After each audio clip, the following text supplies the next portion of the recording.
Sir అది మీకు ఖచ్చితంగా మా నాయకులు వివరణ ఇస్తారు సార్. ఇది ఒక్క రోజుతో షబ్బీర్ అలీ గారి గురించి ఈ ఒక్క రోజుతో అయిపోదు, నా ఒక్కటి సమాధానం తవ్వదు. మా నాయకులు వచ్చి చెప్తారు. ఇది నేను చెప్పడం కాదు, ప్రతి మైనారిటీ నాయకుడి నుంచి మీకు పిలిపించి వాళ్ళ ద్వారా వ్యక్తిగత వివరాలు మీకు తెలియజేస్తాను. అదే వాళ్ళు చెప్పాలి కదా, వాళ్ళు అంటారు కదా, వాళ్ళు నన్ను దానం నాగేందని చూస్తున్నా పిచ్చి కుక్క అంటున్నాడు. మరి వాటి గురించి నేను తిరిగి నేను మాట్లాడచ్చు కదా, మేము ఎందుకు మాట్లాడడం?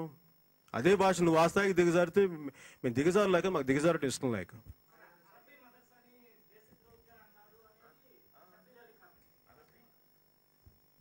ఆ రోజున నేను మాట్లాడింది ప్రతి ఒక్కరికి తెలుసు.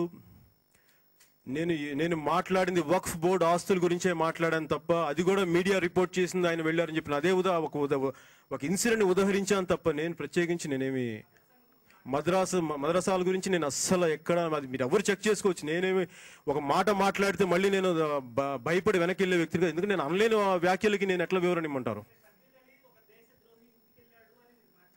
షబ్బీర్ అలీ క్షమించాలి, ఆయన వక్ఫ్ బోర్డు ఆస్తులను కాజేసిన వాళ్ళని దేశద్రోహి అనరు, దైవద్రోహి అంటారు. నేను మాట మార్చుకుంటున్నాను.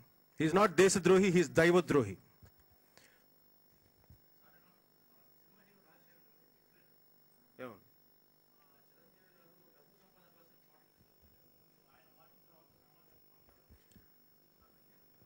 రాజశేఖర రెడ్డి గురించి మాట్లాడేది వేరే వాళ్ళు మాట్లాడతారు, అతని స్థాయికి నేను దిగజారలేను.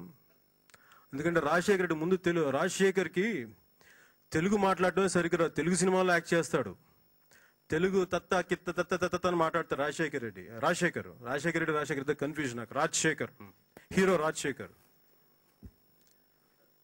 ఏం మాట్లాడమంటే చెప్పండి. రాజశేఖర్ నువ్వు తెలుగు నేర్చుకో ఫస్ట్.